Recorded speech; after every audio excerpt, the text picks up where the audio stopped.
ঘুরে ঘুরে মেয়ে জামাইয়ের সংসার দেখছে আলো আর স্বামীন। মোটামুটি ফাঁকা ফ্ল্যাট, নেই তেমন কোনো আসবাব, তবে যা আছে সব কিছু গুছিয়ে রাখা।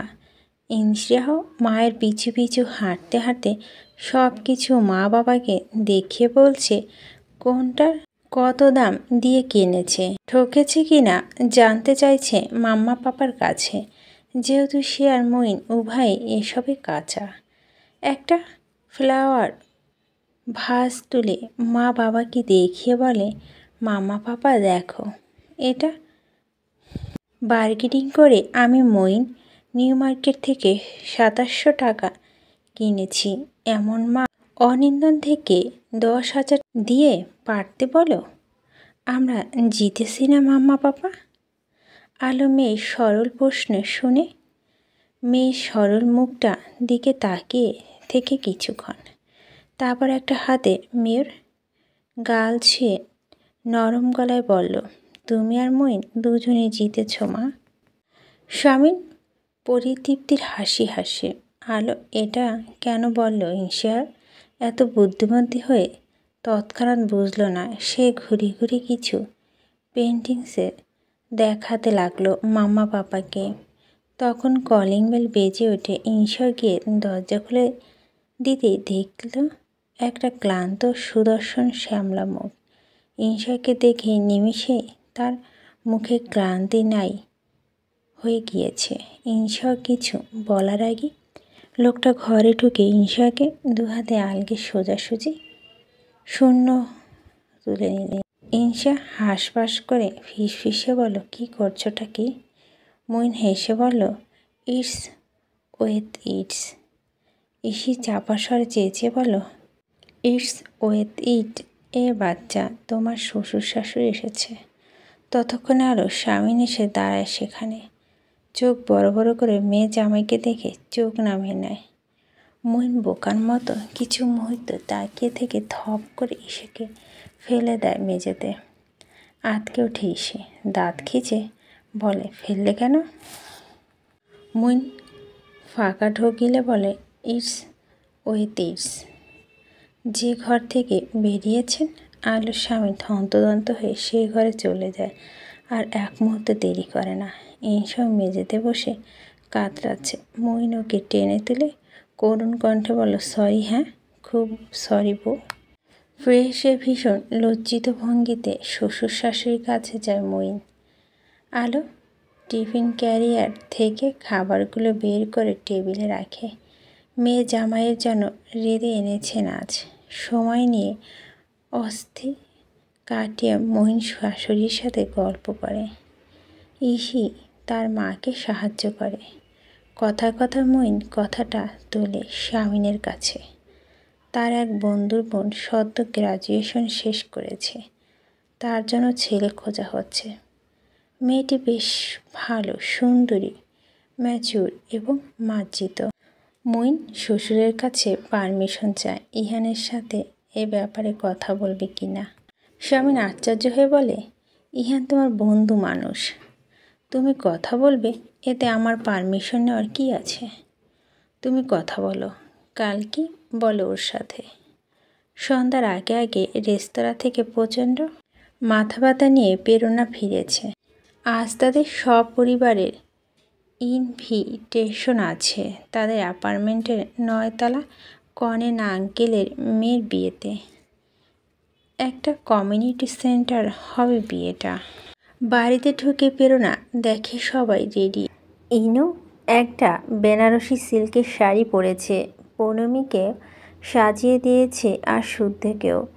তার ভাইয়ের বউ আদুরে হলেও কখনো অহংকারীও নয়, এটা বরাবর বুঝিয়ে দেয়। প্রেরণা ভীষণ খুশি মেয়েটার উপর। ওদিকে তাকিয়ে ইনু বলে, আপু, আপনার জন্য সাদা জামদানিটা বেছে রেখেছি, ফটাফট রেডি হন। বোনের ক্লান্ত মুখটা দেখে প্রীতম এগিয়ে এসে বলে, ইস এনিথিং রং আপু? ভাই তোরা যা, আমার না ভীষণ মাথা ব্যথা করছে, আমি যাব না রে।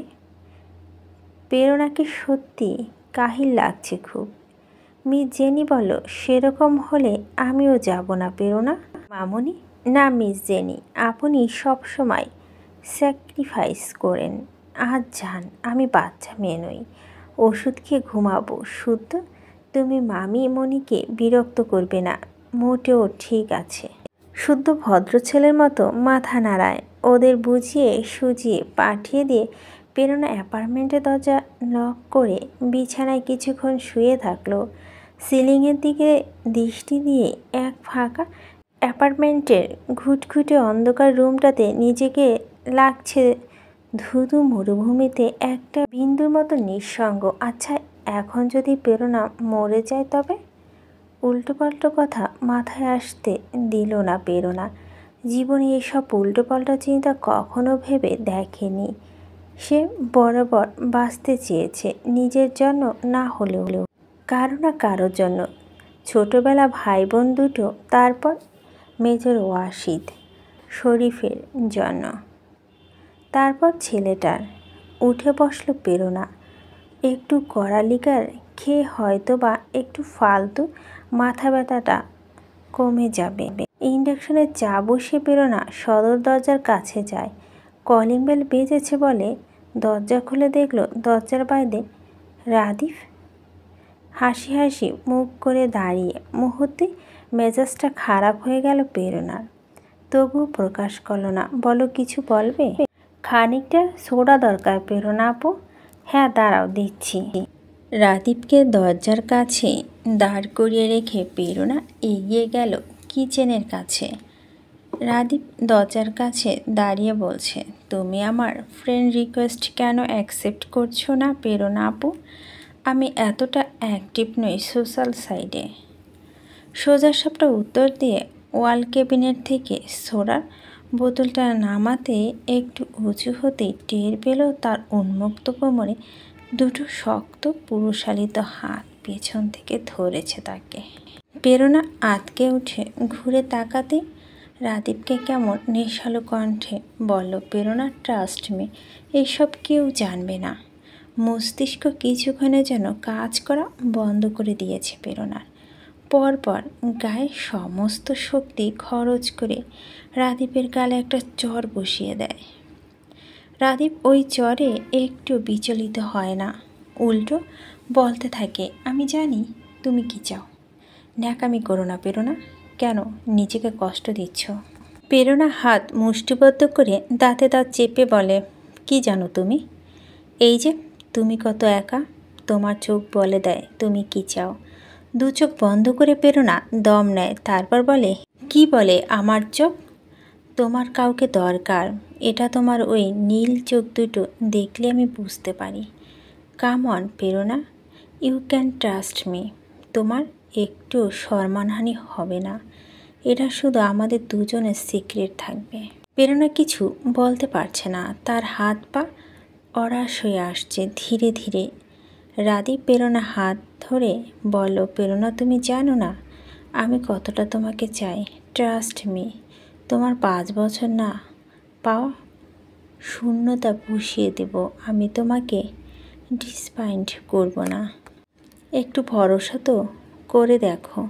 থরথর করে কাঁপছিল প্রেরণা। নিজেকে সামলে নিয়ে রাদীপের ডান হাতে কোনো খপ করে ধরে। পরপর ওর কোনোতে অপর পাশে একটা দাগ দেখে প্রেরণা বলল, ড্রাগ নাও তুমি। রাদীপ কিছু বলে না। প্রেরণা উত্তেজিত হয়নি, শুধু ধীরে ধীরে বলল, বেরো এখান থেকে রাদীপ, ভালো ভালোই বলছি। রাদীপ এগিয়ে এলো প্রেরণার কাছে। বলো, ঢং করো না, এটা জোরাজোরি নয় প্রেরণা। তুমি নিজেও জানো তোমার কি নেই, যেটা আমি তোমাকে দিতে পারি। এতে রিস্ক থাকে না। আর কিছু সহ্য করতে পারল না প্রেরণা। রাদীপের হাতটা ইন্ডাকশনে চেপে ধরল প্রচণ্ড তেজে। চেঁচিয়ে উঠল রাদীপ তীব্র যন্ত্রণায়। প্রেরণা খানিক বাদে ওর হাত ছেড়ে দিয়ে কণ্ঠের তেজ দিয়ে বলল, এখানে আসার পর থেকে সময় অসময় তোমার পাপা থেকে আমি হেল্প পেয়েছি। সেই কৃতজ্ঞতা বোধ থেকে আজকের মতো ছাড় দিলাম। নয়তো তোমার মতো ড্রাগ অ্যাডিক্টিভ, পর্নো অ্যাডিক্টেড ছেলেদের সাথে কি করতে হয় আমার জানা আছে। আউট। আজকের পর থেকে আমার সামনে পড়ার চেষ্টা করবে না। পুড়ে গিয়েছে। রাদীপের হাত যন্ত্রণাটুকু গিলে ফেলে প্রেরণার দিকে রক্তচক্ষু নিয়ে তাকিয়ে থাকে। প্রেরণা দম নিয়ে ওকে ধাক্কাতে ধাক্কাতে বের করে অ্যাপার্টমেন্ট থেকে। তারপর ওর মুখের ওপর দরজাটা বন্ধ করে দিয়ে দরজা ঠেস দিয়ে দাঁড়িয়ে থাকে দীর্ঘ সময় গড়ায়। আকস্মাৎ প্রেরণা বিকট চিৎকার করে কেঁদে ওঠে। অ্যাপার্টমেন্টে গুমোট হয়ে যায় সেই চিৎকার কান্নায়। এরপর শুধু কাঁদতেই থাকে, দুহাত মুখ ঢেকে কাঁদতে কাঁদতে মেঝেতে বসে পড়ে নিস্তেজ হয়ে। কি নিদারুণ করুণ সেই দৃশ্য! কেমন পাগলের মতো কাঁদছিল মরুভূমিতে একা মেয়েটা। কাঁদতে কাঁদতে আশেপাশে তাকায় প্রেরণা, দেখতে পায় শাওকাত তার সামনে চুপ করে বসে আছে, দেখছে প্রেরণাকে।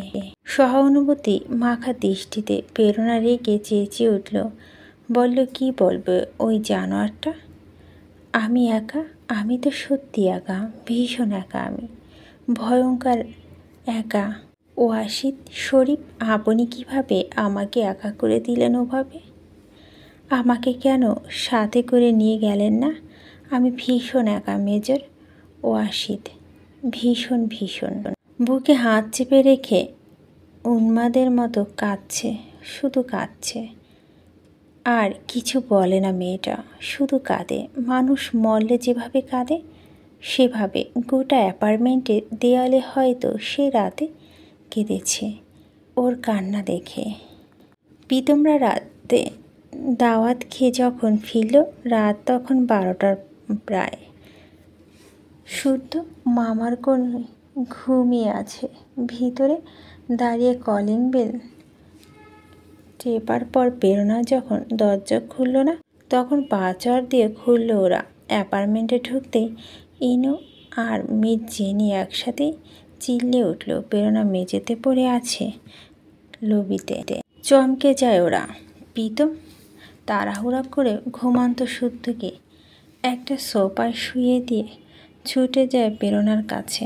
আপু মাথাটা কোলের ওপর উঠিয়ে ডাকতে থাকে, আপু, এই আপু, তোমার কি হয়েছে? আপু চোখ খুলো। পিটপিট করে চোখ মেলছে প্রেরণা। তার কাছে মনে হচ্ছিল বিগত কয়েকদিনে ধরে সে ঘুমাচ্ছে, কিন্তু আদতে তা নয়। মাথাটা ভারী হয়ে থাকায় এমন ঠেকছে। বুকটাও কেমন জ্বালা করছে অল্প স্বল্প। যতদূর মনে পড়ছে গতকাল রাতে তার প্যানিক অ্যাটাকের মতো হয়েছিল। সচরাচর যা হয় প্রেরণার। দুর্বল শরীরটা টেনে টুনে জোরপূর্বক উঠিয়ে বসে, তাকায় আশেপাশে। প্রীতম পায়ের কাছে বসে ঝিমাচ্ছে। সকাল সকাল বনের নড়াচড়া অস্তিত্ব টের পেয়ে মাথা তুলে তাকে উদ্বিগ্নতার সহিত বলে, আপু, এই আপু, ঠিক আছো? হাই তুলে প্রেরণা, যদিও শরীরটা দুর্বল ভীষণ। ভাইয়ের মুখের দিকে তাকিয়ে অবাক হয়ে বলল, ঘুমাসনি? এখানে বসেছিলি? কি আজব। প্রীতম উঠে দাঁড়ায়, তরিত গিয়ে বোনের পাশে বসে দুহাতে বোনকে গালে ধরে কেমন করুণ কণ্ঠে বলে, এই আপু, কি হয়েছিল? কে কি বলেছে বলো আমাকে? কি হয়েছিল বলো না। প্রেরণা ভাইকে সান্ত্বনা করে বলো, শান্ত হ, কিচ্ছু হয়নি, প্লিজ শান্ত হ। প্রীতম রেগে যায়, বলে, তোমার সমস্যা কি জানো আপু? তুমি মনে করো তুমি অনেক বেশি বোঝো। যা বোঝা সেটাই ঠিক। আশ্চর্য, এখানে আমার বোঝা না বোঝার কথা আসছে কেন? আমি বলেছি কিছু হয়নি, শান্ত হ, উত্তেজিত হোস না, দ্যাটস ইটস। কিছু তো হয়েছে, বলো, কে তোমাকে কি বলেছে বলো। ছেলেটা ভাবগতিক দেখে প্রেরণা আরও নির্লিপ্ততা মুড়িয়ে নেয় নিজেকে। এসব তো তার জীবনে কম হয়নি। চেনা জানা বিশ্বস্ত ছেলে থেকে শুরু করে রাদীপ, সবাই তাকে এভাবে ট্রিট করেছে। জুই চেমেলা চায় না প্রেরণা। কি হবে? প্রীতমকে দু ঘা বসাবে। তারপর কি হবে? কজনকে দু ঘা বসাবে প্রীতম? 6 তলা আরাফ ভাই, 10 তলায় শাবাব, 3 তলায় জাবিব। কয়জনকে পিঠে প্রীতম তাদের ফেরাবে? তারপর তারা আর কুনজর দেবে না প্রেরণার দিকে। আসতে চাইবে না প্রেরণা একাকিত্ব খোঁচাতে। সরাসরি না হলেও দৃষ্টি দিয়ে বলবে না প্রেরণা, জোরাজুরি নয়, আমি রাজি থাকলেই হবে, তোমার সম্মানহানি হবে না। প্রীতম বোনকে ভালো করে লক্ষ্য করে বলে, এই সব তুমি ছেড়ে দাও, বাদ দাও প্লিজ, বাদ দাও। আমি যা আর্ন করি তা দিয়েই চলে যাবে আমাদের, প্লিজ বাদ দাও আপু। প্রেরণা ভাইয়ের উস্খুস্ক চুল উদ্ভ্রান্ত মুখটার দিকে তাকিয়ে বলো, পাগল তুই? এমনি শরীর খারাপ লাগছিল, আমার কর্মস্থলে কিছুই হয়নি। ডক্টর বলেছে অতিরিক্ত স্ট্রেস থেকে এমন হচ্ছে। হ্যাঁ, কয়দিনে একটু স্ট্রেস বেশি যাচ্ছিল। আর তুই এসব কি বলছিস? বি প্র্যাকটিক্যাল ভাই, তোর আর্নিং চলে যাবে মানে তোর আর ইনুর ফিউচার নেই, সেভিংস করতে হবে না? ফাজিলের মতো কথা বলবি না, বুঝিস না তুই কি বলছিস? শুদ্ধ আর পৌনমির জন্য খাটতে হবে আমাকে, এসব বেহুদা নয়। তোর যা আয় সেটা তোর ইনু, তোদের বাচ্চার জন্য। আর অস্ট্রেলিয়ায় চলে গেলে তো কথাই নেই, আমি যাব না, আমি কোথাও যাব না, আমি তোমাকে ফেলে কোথাও যাব না। প্রীতম বোনকে শক্ত করে ধরে বসে থেকে একটু নড়াচড়া করে না। প্রেরণা ওকে মৃদু ধাক্কা দিয়ে বলে, ভাই ঠিক আছে, ডোন্ট ওয়ারি ভাই, তোমার বিয়ে দেব আমি। আকস্মাৎ কথাটা বোনের মুখের ওপর প্রীতম বলে দিল। প্রেরণা ভাইয়ের মুখের দিকে তাকায়, চোখ বড় বড় করে। প্রীতমের তরিত মাখা নেড়ে তাড়াহুড়া লাগিয়ে বলে, তোমার কিছু বাদ দিতে হবে না, শুধু তোমার বিয়ে দেব আমি, বিয়ে দেব। ভীষণ মেজাজ খারাপ করে প্রেরণা নিজের গা থেকে ভাইয়ের হাতটা সরিয়ে দিয়ে ধমকে ওঠে, একেবারে বেয়াদবের মতো কথা বলবি না, আমার লাইফে ডিসিশন কি তুই নিবি? প্রীতমের মাথা যে চেপে যায়, চেয়ে বলে, কেন পৌনমীর লাইফে ডিসিশন তুমি নেইনি?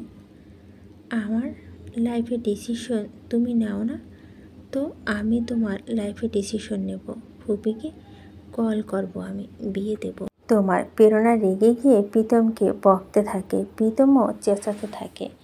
বাইরে লিভিং রুমে বসে সব শুনছিল ইয়ানা, পৌনমী আর মির্জেনি। এক পর্যায়ে হাঁপিয়ে গিয়ে প্রেরণা ভাইকে বলে, ভাই বিশ্বাস কর আমি এভাবে ঠিক আছি, আমি খারাপ নেই, আমি একটুও খারাপ নেই, তুই যা মাথা ঠান্ডা কর যা।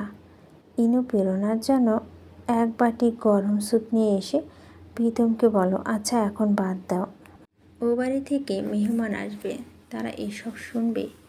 এসে রাগ কমাও দুজন প্লিজ। সকালবেলা মির্জা বাড়ি থেকে ও বাড়ি গিন্নিরা এসেছে প্রেরণাকে দেখতে। রাতে তারা প্রেরণা অসুস্থতার কথা সকাল উঠে নানা রেঁধে সাথে করে নিয়ে এসেছে। আলোরা তিন যা, প্রেরণা বিছানায় একপাশে, আলো বসে, ঋতু আর পরি একটু দূরে চেয়ার। প্রেরণা মাথা হাত বুলিয়ে আলো বলল, এমন হলো কি করে মা? ভয় পেয়েছিলে আন্টি? এমন হয় মাঝে মাঝে। ওরা তিন যা সহানুভূতি নিয়ে দেখতে থাকে মেয়েটিকে। এদিকে মেয়েটাকে খুব অল্প বয়সী, রোগা পটকা লাগছে। কথায় কথায় আলো বলে, আজ তোমাদের সবার নিমন্ত্রণ ছিল আমাদের বাড়িতে। একটা শুকনো হাসি হেসে প্রেরণা বলল, আপনাদের বাড়ির ছেলে আসবে আজ? ওরা তিন যা নিশ্চুপ। প্রেরণা বলতে লাগলো, ইনু প্রীতমকে নিয়ে যান, ওদের বিশ্রাম দিতে বলেন। আলো, ঋতু, পরি বেরোলো প্রেরণার কক্ষ থেকে। বেরিয়ে ঋতু মুখোমুখি হলো পৌনমীর। লিভিং রুমে একটা সোফাতে চুপ করে বসেছিল শুদ্ধকে নিয়ে। মেয়েটাকে রূপ দেখে একটু কার্পণ্য করেনি সৃষ্টিকর্তা, অথচ ভাগ্য। ঋতু খুব কম কথা বলে মেয়েটার সাথে। একজন মা হিসেবে নিজের অপরাধী ছেলের কথা মনে পড়ে যায় বিধায় এতটা আদর করতে সে পারে না। তবে আলো আর পরি খুব আদর করে মেয়েটাকে। সকাল সকাল মর্নিং ওয়াক শেষে ইনশা উত্তপ্ত মেজাজ নিয়ে ফিরল অ্যাপার্টমেন্টে। আজ মইনের সাথে একসাথে যাওয়া হয়নি। মইন গিয়েছিল তার বন্ধুদের সাথে, ইনশা গিয়েছে তার বান্ধবীদের সাথে। অ্যাপার্টমেন্টে ফিরে দেখল মইন তার আগেই ফিরেছে, ফ্রুট জুস বানাচ্ছে। বইয়ের মেজাজ সপ্তম আকাশ দেখে মইন হেসে বলল, কার সাথে লাগলো? গা থেকে জ্যাকেটটা খুলে ইনসা একটা চেয়ারে ছুঁড়ে মেরে চেঁচাতে থাকে, বলতে থাকে, ওই বুড়ি, ওই আহাম্মক বুড়ি। আমি সোসাইটির ক্লাবে যেতে পারি না জানো। সারাক্ষণ শুধু প্রশ্ন, বিয়ে হয়েছে 2.5 মাস, বাচ্চা নেবে কবে? মানেটা কি? আমি পাগল হয়ে যাব ওই মহিলা অত্যাচারে। মইন জুসের গ্লাসটা ইসির দিকে এগিয়ে দিতে দিতে মইন বলল, চিত্রা আন্টি কুল, উনি মুরব্বী মানুষ, আর এসব মুরব্বীদের সহজাত আচরণ। আমাদের উচিত এসব কথা যথাসম্ভব এড়িয়ে যাওয়ার। বেয়াদবি করে কিছু বলনি তো? জুসটা খেয়ে দুপাশে মাথা নেড়ে ইসি বলে, কিছু বলতে পারিনি, দেখিয়ে তো রেগে গা কাঁপছে, দেখছো না? কিছু বলে দিলে ঠান্ডা হতো মেজাজ। সোজা সাপটা কথা বলে ভালো, তবে কখনো কখনো মুরব্বীদের সাথে এমন আচরণ না করাই উচিত। ইসি, একটা বয়সের পর মানুষ নিজেদের জীবনে অবসর পেয়ে জাগতিক অন্যান্য ব্যাপারে খুব কৌতূহলী হয়ে ওঠে। এমন স্বভাব কেউ ইচ্ছে করে বানায় না। ইসি, হয়তো আমি তুমি এমন হব ওই বয়সটাতে। নেক্সটে এসব ব্যাপারে কথা তুললে বলবে, আল্লাহর ইচ্ছে, যেদিন হবে সেদিন বেবি নেব। সুন্দর করে বলবে, ঠিক আছে? ইনসা এবার একটু নরম হয়ে হাসলো, মাথা ঝাঁকিয়ে বলল, তারপর চলে গেল কিচেনের কাছে। দুটো স্যান্ডউইচ খেয়ে বেরোবে তারা, যাবে শান্তিনীরে। আজ ইরু আসবে। মইন চঞ্চল রমণীকে কিছুক্ষণ দেখে। আচরণ, শারীরিক গঠন, মানসিকতা একটা বাচ্চাই। যতই তাল গাছের মতো লম্বা হোক না কেন, চ্যাটাং চ্যাটাং কথা বলুক না কেন, এই মেয়ে তার 3টা বাচ্চাকে কিভাবে সামলাবে? মইন রোজ ডিউটি থেকে বাড়িতে এসে দেখবে বাচ্চারা কাঁদছে, সাথে ইনসাও কাঁদছে, হাত পা ছুঁড়ে। এরপর সবাইকে এক এক করে কোলে তুলে কান্না থামাতে হবে মইনের। ভাবতে ভাবতে মইন হাসল। ইনসা স্যান্ডউইচ রেডি করে নিয়ে এসে টেবিলে সেট করে মইনকে বলে, এ কি হাসছো কেন? এমনি, চলো খেয়ে বেরোই। আলোরা বাড়িতে ঢোকার সাথে সাথে ইহান সোফা থেকে উঠে এসে দাঁড়ায়, কণ্ঠে উৎকণ্ঠা এবং কৌতূহল মেশানো ছিল। বলো, কি অবস্থা এখন, পেরো না? ঋতু খানিকটা হতচকিয়ে যায় ছেলেটার উৎকণ্ঠা দেখে, পরপর জবাব দেয়, ঠিক আছে এখন। হালকা স্বস্তির নিঃশ্বাস ফেলে ইহান। চলে যায়। ওরা 3 যা নিজেদের মুখে চাওয়াচাই করতে থাকে। আজ ছুটির দিন, বাড়িতে পুরুষ লোকগুলো আড্ডা জমাবে, বাড়িটা গম গম করবে। তার উপর আজ ইরফান আসবে। ইনসা মইন 11টা নাগাদ শান্তিনীরে গিয়েছে। মহিলারা রান্নাঘরে ব্যস্ত। স্বামীন 2 মেয়েকে নিয়ে ভিডিও কলে শান্ত আর শেহার সাথে কথা বলছে। ইলহাম ইসমাম বেরিয়েছে বাড়ি থেকে, তারা হবে যাবে। মইন এসে শ্বশুরের সাথে কিছুক্ষণ আড্ডা দিতে। এক পর্যায়ে ইহান আর সে যখন আলাদা হলো, হাঁটতে হাঁটতে চলে গেল পুল সাইডে। ইহান মইনকে বলল, সাঁতার কাটবে? কাটতে পারি, তার আগে তোমার সাথে আমার কিছু কথা আছে। পুল সাইডে বেঞ্চেতে বসলো দুজন। মইন সরাসরি জানতে চাইল, তোমার কোনো পছন্দের মানুষ আছে? হঠাৎ এই কথা? সরাসরি বলো, বোন জামাই আর সম্বন্ধে বাদ দিয়ে আমরা কিন্তু বন্ধু, জানতে চাই আমি। ইহান চুপ করে আছে। মইন ওর ফোন থেকে একটা ছবি বের করে ইহানের দিকে ফোনটা নিয়ে বলে, ঋষি তালুকদার, তুমি চেনো? প্রফেসর সাইমন তালুকদারের ছোট বোন। মেয়ে হিসেবে পারফেক্ট বলা যায়। ইনসা আর আমি প্রাথমিকভাবে ওকে সিলেক্ট করে রেখেছি তোমাকে দেখাবো বলে। একটু থেমে মইন বলে, মেয়ে ভীষণ ভালো। আমি আসলে আমার নিজের জন্য এতটা খুঁটিয়ে মেয়ে দেখিনি যেমনটা তোমার জন্য দেখেছি। শেষটায় হাসল মইন। ইহান মহিনের ফোনে ছবিটার দিকে এক পলক তাকিয়ে চোখ সরিয়ে নেয়। মইন বলে, পছন্দ থাকলে বাড়িতে সবাইকে না জানানো কোনো যৌক্তিকতা খুঁজে পাচ্ছি না। অমন ফ্যামিলি তোমার নয় যে তোমার পছন্দকে অগ্রাহ্য করবে। আচ্ছা, তুমিও তোমার বোনদের মতো অ্যাপোনেন্ট পার্টি কারো প্রেমে পড়নি তো? হেসে ফেলল মঈন। ইহানও সামান্য হাসল। এত পরে কিছুক্ষণ পর বলল, অ্যাপোনেন্ট পার্টি নয়, তবে এক অসম্ভবের প্রেমে হয়তো পড়েছি, হয়তো না। আমি না আসলে কনফিউজড। এটা ইনফ্যাচুয়েশন হতেও পারে। আমি সঠিক ব্যথা খুঁজে না পাওয়া অবধি এগোতে চাই না। হয়তো এগোনো হবে না কখনো। এটা খুব কমপ্লিকেটেড। মঈন ভীষণ অবাক হয়ে বলল, রিয়েলি? কে সে লাকি গার্ল? নামটা তো বলো, ঠিকানা তো দাও। প্রস্তাব দিই, বিয়ে হোক, তারপর কমপ্লিকেটেড নাকি পরে বুঝে নেব। হাসছে ইহান। একটা ঝকঝকে পাথরের টুকরো তুলে পুলে ছুঁড়ে মেরে বলে, আমি মজা করছি না, এটা কমপ্লিকেটেড। এই অনুভূতি জবাব হুট করে দেওয়া যায় না, সময় নিতে হয় মঈন। কত সময়? আমরা অলরেডি 31।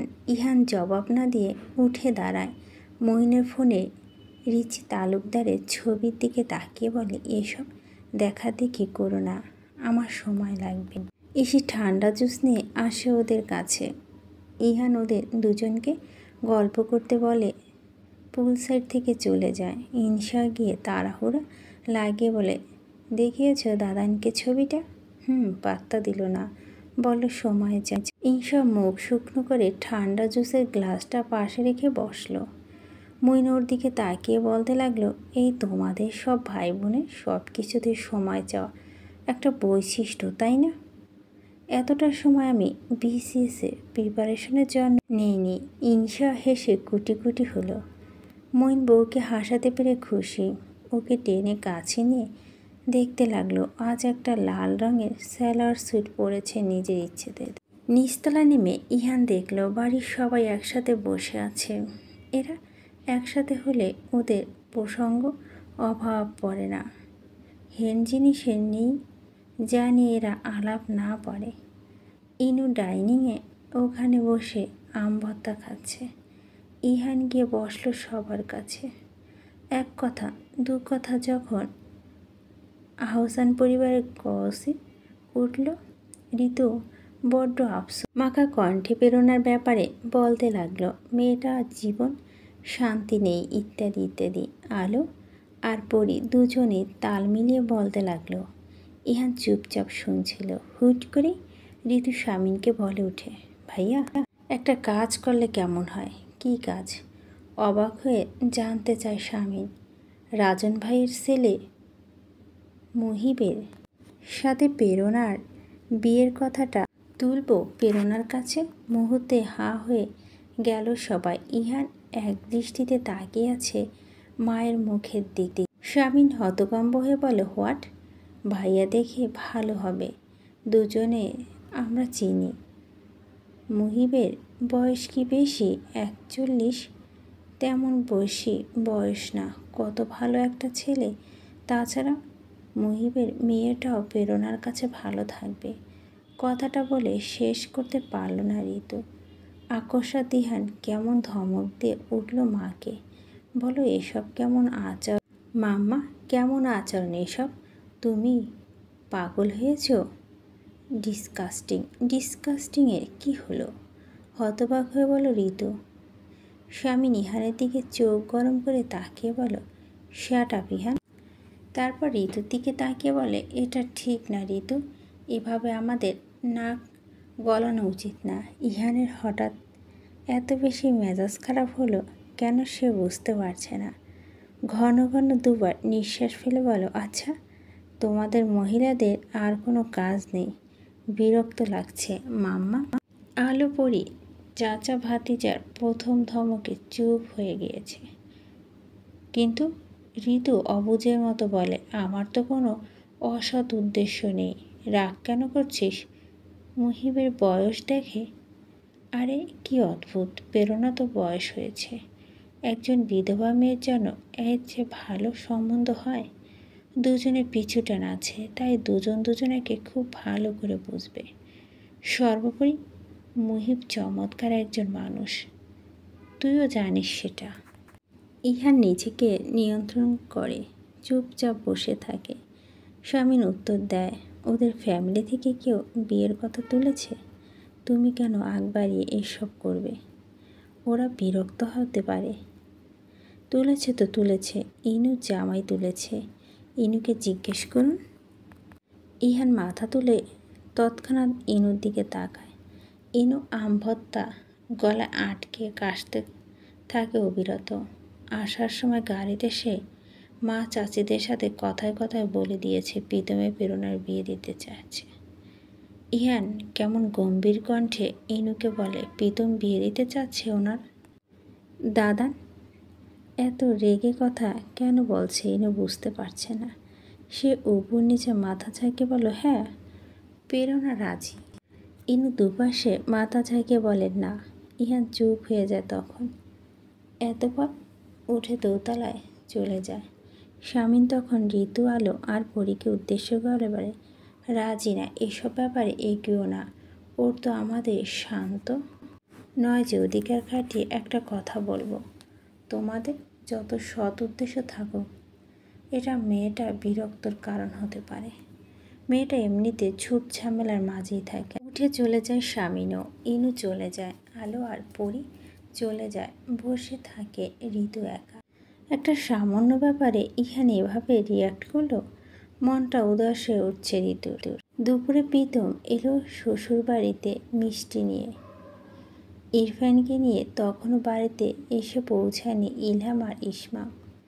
বাড়িতে দু জামাইকে ঋতু আর পরি সযত্নে বেড়ে খাওয়াতে থাকে। আলো একটা প্লেটে খাবার নিয়ে খাইয়ে দিতে থাকে মেয়ে দুটাকে। আজ বিকেলে আবার বাড়িতে খালি করে চলে যাবে ওরা। মনটা তখনই উদাসী লাগছে সবার। ঠিক তখন গাড়ির আওয়াজ শোনা যায় ইয়ার থেকে। খাওয়া রেখে লাফিয়ে ওঠে ইনু আর ইনসা। চেঁচিয়ে বলে, ইরফান মির্জা। আবারও দৌড়ের প্রতিযোগিতা দু বোনের মধ্যে। বড়রা হাসছে আর দেখছে ওদের। ডাইনিংয়ে থমথমে মুখ নিয়ে বসে আছে প্রীতম।